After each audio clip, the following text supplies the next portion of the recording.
आज के लिए योग वशिष्ठ का पहला सूत्र लेते हैं।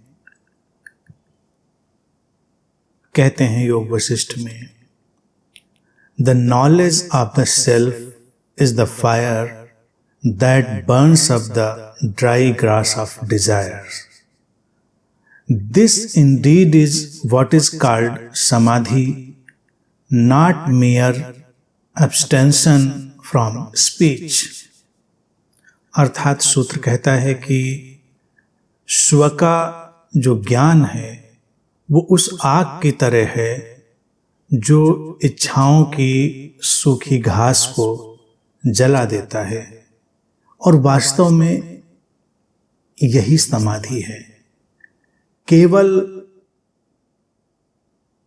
बोलने से रुक जाना, चुप हो जाना, वही महत्वपूर्ण नहीं है।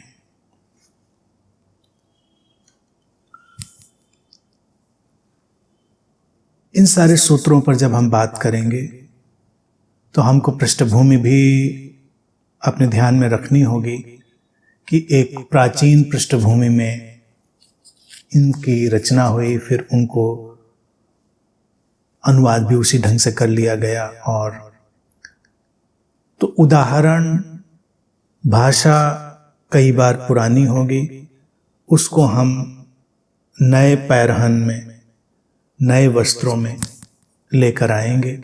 यही उद्देश्य है, बातों को समझेंगे। और जब मैं इन सूत्रों को देख रहा था तो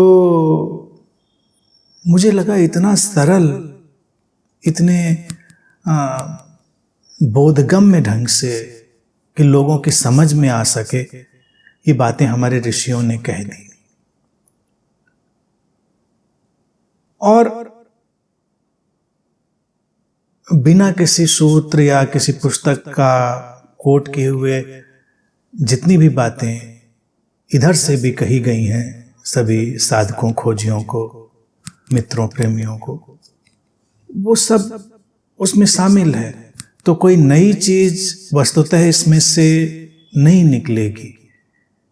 और यही सुंदरता भी है कि ये जान लिया जाए कि जो हम जानने जा रहे हैं वो पहले से ही जाना हुआ है। यही स्व का ज्ञान है। हम कुछ भी नया नहीं जानते। अचानक ऐसा कुछ नहीं होने वाला है कि जब सब कुछ नया हो जाएगा और हम कुछ नया जान लेंगे।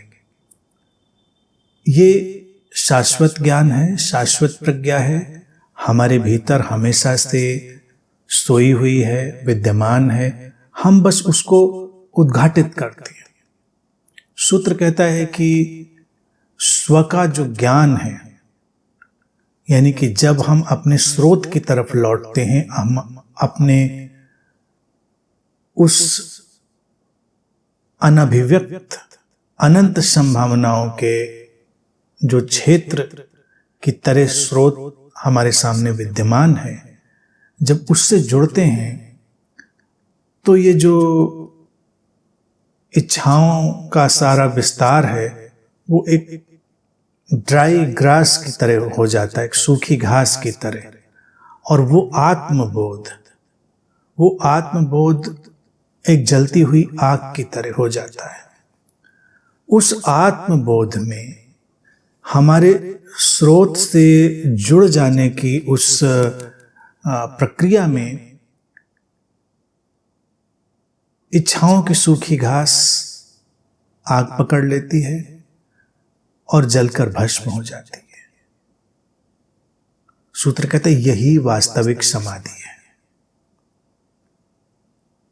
वास्तविक समाधि यही है कि अपने भीतर उस बोध की अग्नि को प्रज्वलित रखना।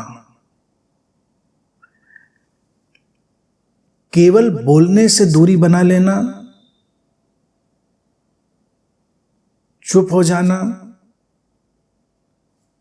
ये ज्ञान का परिचायक नहीं है। जैसे बहुत सारे लोग जब चुप हो जाते हैं, खामोश हो जाते हैं, उनको लगता है शायद ये मौन है। मौन ये नहीं है। मौन एक अवेकनिंग है, एक जागृति है। इसीलिए सूत्र कह रहा है केवल इससे काम नहीं चलेगा कि हम बस चुप हो गए, हमने कहा ठीक है चलो, इतना व्यापक, इतना विराट ये रहस्य है, इस पर कहा क्या जा सकता है। तो हम, और प्राचीन समय में ये सारी चीजें प्रचलित भी थीं। जैसे हम कहते थे मुनि, मुनि उसको कहते थे जो मौन होता था। ऋषि मुनि शब्द हम उपयोग करते हैं ना, तो मुनि जो मौन में रहता था। लेकिन लोगों को लगा कि जो चुप रहता है वो मुनि होता है, जो ऋषि होता है, मुनि होता है, वो समाधिस्थ होता है। समाधि की बात अगर देखी जाए तो कितनी सीधी सपाट हमारे सामने यहां पर रख दी गई कि हमारे भीतर समझ की आग पैदा हो और जो इच्छाओं की पैदावार है उसको घास से तुलना करने का तात्पर्य भी सुंदर है। घास की तरह इच्छाएं उगती चली आती हैं, बेतरतीब, कोई उनकी तरतीब नहीं, कोई उनका आर्डर नहीं है, बस वो उग रही हैं। लेकिन अगर हम उनमें उलझते चले जाएंगे, उनमें हम उलझते ही जाएंगे, तो हम उसके शिकार हो जाएंगे। घास उग रही है अपनी तरह, उसमें हमारा योगदान नहीं है, लेकिन जब हमारे भीतर जागृति का प्रकाश उतरता है तो सूत्र कहता है योग वशिष्ठ का, ये घास सूख चुकी होती, सूख जाती, उसके प्राण चले जाते हैं, यानी कि उसका स्वतः विकसित होते रहने का जो ढंग था वो बंद हो जाता है, क्योंकि वो भोजन मिलना बंद हो गया।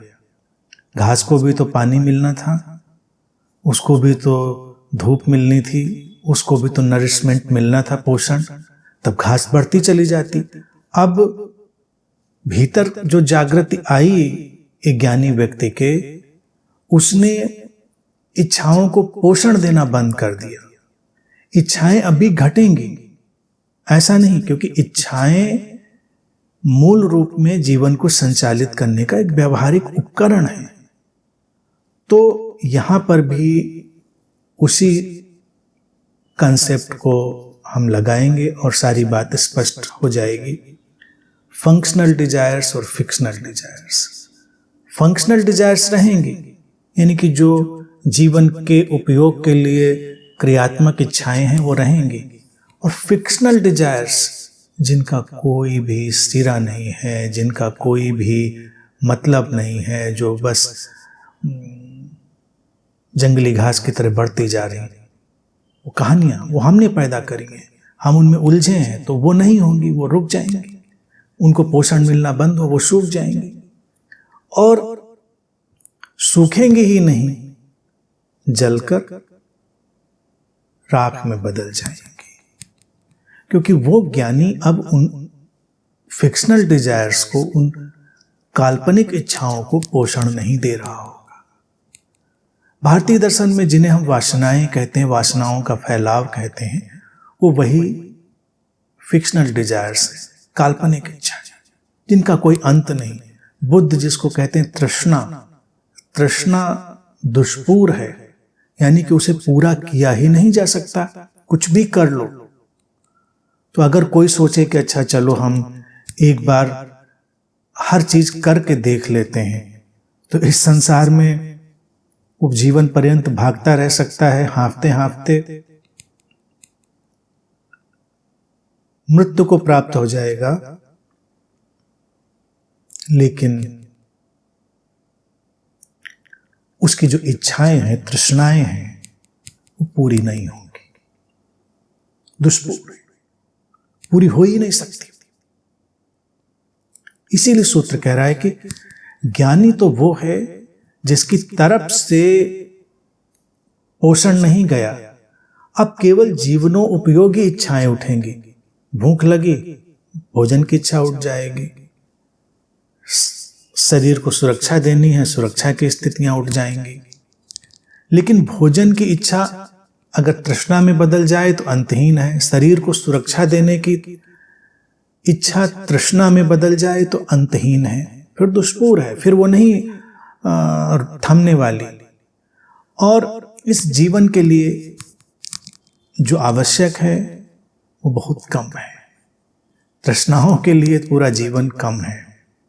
समाधि वशिष्ठ कहते हैं सूत्र में, यही वास्तविक समाधि है।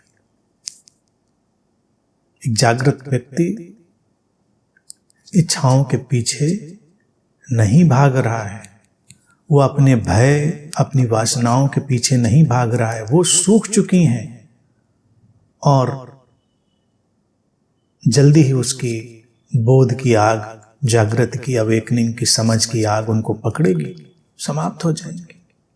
अब वो बोले या चुप रहे, मौन हो या मुखर हो, हर तरफ वो जो उसके भीतर आग पैदा हुई है वो अपना काम करती रहेगी। ज्ञान इसीलिए शुद्धता की तरह होता है, इसीलिए उसमें आग की तरह का, वो आग की तरह प्रकट होता है। आग जो प्रतीक है ना शुद्धता की। ज्ञानी इसीलिए मूर्खताएं करते हुए नहीं दिखेगा। कई बार लोगों को लगता है, जैसे अभी पिछले इंटीमेट सेटिंग में प्रश्न पूछा गया कि क्या जो बुद्ध है, ज्ञानी है, वो हमें ज्ञान देने के लिए निचले स्तर पर उतर आता, हमारे स्तर पर उतर आता है? तो मैंने कहा तो क्यों उतरेगा, उसके लिए नीचा ऊंचा कुछ रहा नहीं, उतरने और चढ़ने का कुछ मसला ही नहीं रह गया। जो है सामने साफ है, वो एक जलती हुई आग की तरह ठहरा है, जो भी उसके संपर्क में आएगा जल उठेगा।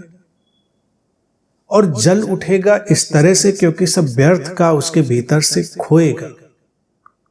व्यक्ति केवल अपनी तृष्णाओं के कारण ही मैनिपुलेशन, तमाम तरह के इल्यूजन्स, भ्रम और ये सब निर्मित करता चला जाता है, उनसे वो हट जाएगा, एक सहज जीवन की धारा में वो जाएगा। तो समाधि अंततः क्या हो गई? सहजता, जिसको कबीर भी कहते हैं साधु सहज समाधि भली।